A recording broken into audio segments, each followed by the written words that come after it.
Hi guys, what's up, welcome to exam 365। I hope सबकी पढ़ाई बिल्कुल ज़बरदस्त चल रही है। ऐसे ही पॉजिटिवली पढ़ते रहिए and I wish and hope आपको अपनी मनचाही पोस्ट मिले।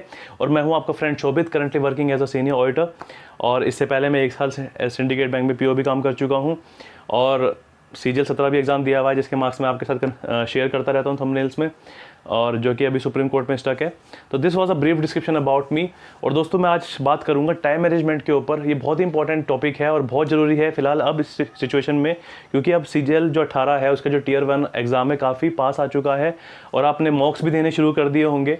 तो अब ये डिस्कस करना बहुत ज़रूरी हो जाता है कि कैसे टाइम एलोकेट करें इंडिविजुअल सेक्शंस को, जिससे कि आप इफ़ेक्टिवली अपना स्कोर बढ़ा सकें, नंबर ऑफ़ अटैम्प्ट बढ़ा सकें और हर सेक्शन में एक जो रिक्विजिट मार्क्स हैं, जो एडुकेट मार्क्स हैं, आप सही से ला सकें, जिससे कि आपका सिलेक्शन भी हो सके।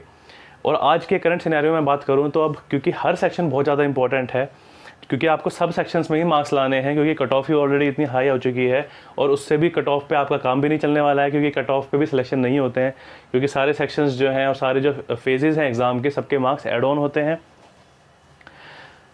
तो कट ऑफ से भी लगभग आपको 15 से 20 मार्क्स तो मिनिमम ऊपर लाने ही पड़ेंगे अगर आपको फाइनली सिलेक्शन लेना है। तो आज की सिनेरियो में बहुत इंपॉर्टेंट है, हर सेक्शन बहुत इंपॉर्टेंट है। अगर मैं आज से 4 से 5 साल पहले की बात करूं तो जनरल अवेयरनेस को लोग यूजुअली अवॉइड कर देते थे और इससे अवॉइड करने से भी काम चल जाता था, क्योंकि यूजुअली लोग मैथ्स और रीजनिंग को स्ट्रॉन्ग कर लेते थे और इंग्लिश को भी एवरेज रखते थे। तो 40-40 मार्क्स अगर मैथ्स और रीजनिंग में भी आ रहे हैं और 30 मार्क्स इंग्लिश में भी आ रहे हैं तो भी आराम से 110-115 मार्क्स ला के उनका सिलेक्शन निकल जाता था, क्योंकि कट ऑफ ही 102, 105 या 98, 95 जाती थी।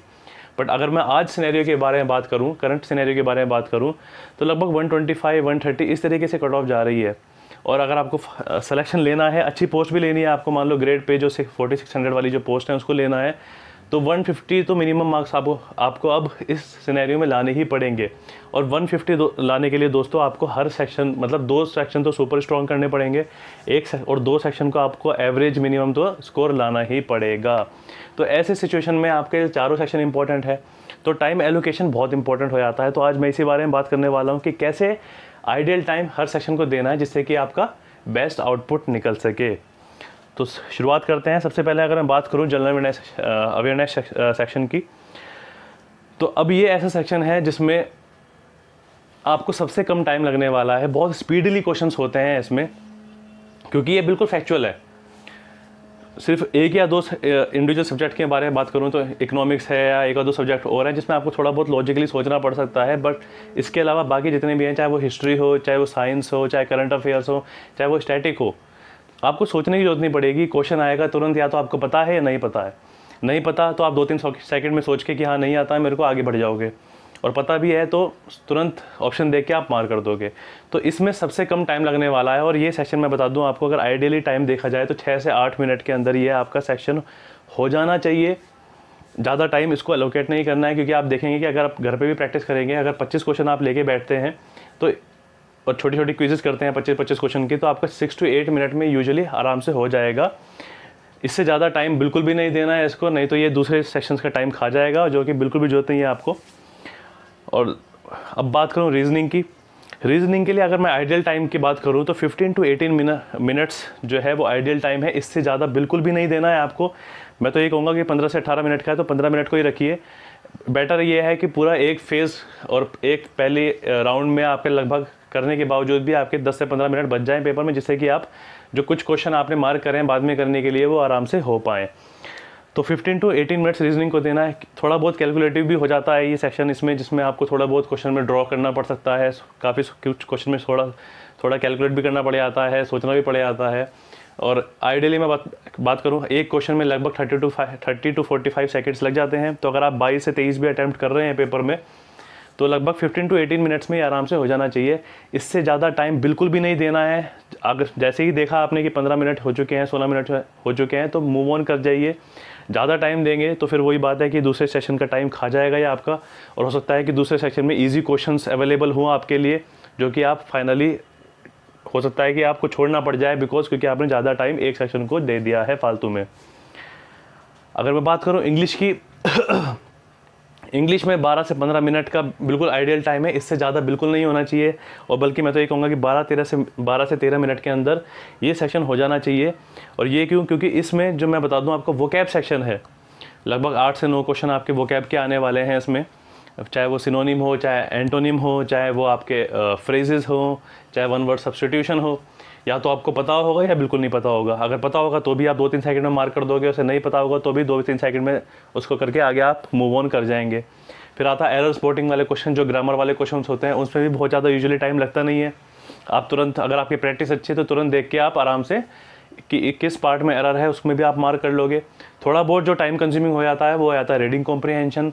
और रीडिंग कॉम्प्रिहेंशन की भी मैं बात करूँ, आज तक इंग्लिश के जो सेक्शंस हैं और इंग्लिश का जो पेपर है आपका एसएससी सीजीएल की मैं बात करूँ, तो आज तक ऐसा कोई कॉम्प्रिहेंशन आया नहीं है जो कि बहुत ज़्यादा बड़ा हो, लंबा चौड़ा हो, बहुत ज़्यादा कंसेप्चुअल हो, बहुत ज़्यादा एनालिटिकल हो, जिसमें आपको बहुत सोचना पड़ रहा है। बिल्कुल हमेशा 90% ऑफ जो कॉम्प्रिहेंशन आते रहे हैं एसएससी सीजीएल के पेपर में वो बहुत फैक्चुअल हुए हैं। आप क्वेश्चन पढ़ोगे और सीधा आंसर ढूंढोगे, तुरंत मिल जाएंगे आपको उसमें। और क्लोज टेस्ट भी सिमिलर है, वहाँ पे भी आपकी कॉम्प्रिहेंशन एबिलिटी आती है और वहाँ पे भी यूजुअली बहुत फैक्चुअल और बहुत ज़्यादा एनालिटिकल नहीं आया है पेपर जो है, वो हमेशा थोड़ा फैक्चुअल ही रहा है। आराम से आपको देखने पे वो भी मिल जाते हैं। तो 12 मिनट जो है आइडियल टाइम है, 12 मिनट में कोशिश करिए कि हो जाए आपका। और फिर मैं बात करूँगा मैथ्स के सेक्शन की। डेफिनेट सी बात है, this is the most time consuming section और यहीं पे सबसे ज़्यादा टाइम भी लगता है आपको क्वेश्चन में। और अगर आप 22 से 25 मिनट का भी 22 से 25 क्वेश्चन का भी अगर आप करते हैं तो आपका 20 से 22 मिनट के अंदर हो जाना चाहिए। कोशिश करिए कि 1 मिनट के आप अंदर हर क्वेश्चन को कर रहे हैं और इतना ही टाइम में बाउंड रह के पेपर को करिए। इससे ज़्यादा बिल्कुल टाइम को इसमें टाइम नहीं देना है आपको, क्योंकि फिर वही बात है कि बहुत ज़्यादा टाइम एक पर्टिकुलर सेक्शन को एलोकेट करेंगे आप तो डेफिनेट सी बात है दूसरे सेक्शन का वो टाइम खा जाएगा। और हो सकता है कि एक पर्टिकुलर सेक्शन जिसको आप छोड़ रहे हैं या आप छूट रहा है वो हो सकता है उसमें बहुत ही ज़्यादा ईजी क्वेश्चंस अवेलेबल हो। तो दोस्तों टाइम से स्टिक करिए। टाइम जो मैनेजमेंट आपने बनाया है, अपने लिए जो प्लान बनाया है, उसमें बहुत ज़्यादा स्टिक करना बहुत ज़्यादा ज़रूरी है। स्पेशली अब सिनेरियो में ऐसा ना हो कि आप ज़्यादा ही कुछ भाव विभोर हो गए, आप बहुत ज़्यादा इमोशंस में फ्लो हो के आपने देखा तो एक सेक्शन को बहुत ज़्यादा टाइम दे दिया। स्पेशली लोग जो हैं वो मैथ्स के पेपर में बहुत ज़्यादा ऐसे करते हैं कि पेपर हार्ड आ गया तो लेके ही बैठ गए मैथ्स के सेक्शन को और करे जा रहे हैं, निकाल दिया आधा घंटा और तब भी लगभग 10-12 क्वेश्चन हुए हैं। मैं बता दूं आपको कि चाहे वो कोई सा भी, चाहे वो मैथ्स का क्वेश्चन क्यों ना हो, चाहे जनरल अवेयरनेस का क्वेश्चन क्यों ना हो, चाहे इंग्लिश का क्वेश्चन क्यों ना हो, सबके लिए जो मार्क्स हैं वो बराबर ही हैं। चाहे वो टफेस्ट क्वेश्चन आप करके आ जाओ और आप लगे पड़े हो टफ क्वेश्चन करने में, आपने 3-3, 4-4 मिनट दे दिए कि क्वेश्चन में, तो आपको कोई ब्रेवरी अवार्ड, अर्जुन अवार्ड तो मिलने वाला है नहीं उस चीज़ के लिए। सबके मार्क्स बराबर हैं। चाहे वो ईजीएस्ट क्वेश्चन क्यों ना हो उसके लिए भी 1 मार्क्स मिलना है आपको, और चाहे हार्डेस्ट क्वेश्चन हो यहाँ पे भी उसको भी आपको 2 मार्क्स मिलने हैं आपको। जो ईजीएस्ट क्वेश्चन है उसमें भी 2 मार्क्स मिलने हैं, हार्डेस्ट क्वेश्चन में भी 2 मार्क्स मिलने हैं आपको। तो इसलिए जितने भी हार्डेस्ट क्वेश्चन हैं उसको बाद के लिए छोड़ के रखिए और पहले जो ईजी क्वेश्चन हैं वो कर दीजिए। तो दोस्तों यही कहूँगा मैं, इस टाइम मैनेजमेंट स्ट्रैटेजी के साथ चलिए अच्छे से, इससे बिल्कुल एडहेयर करके चलिए और प्रैक्टिस करिए मॉक्स में कि इस टाइम मैनेजमेंट के साथ आप करें, जिससे कि आप मेंस में जो आपका जो मेन एग्ज़ाम है उसमें आप डेविएट ना हो अपने प्लान से। ऐसा ना हो कि आपका मैथ्स पेपर हार्ड आ गया तो आप पैनिक कर गए, दिए जा रहे हैं उसको टाइम।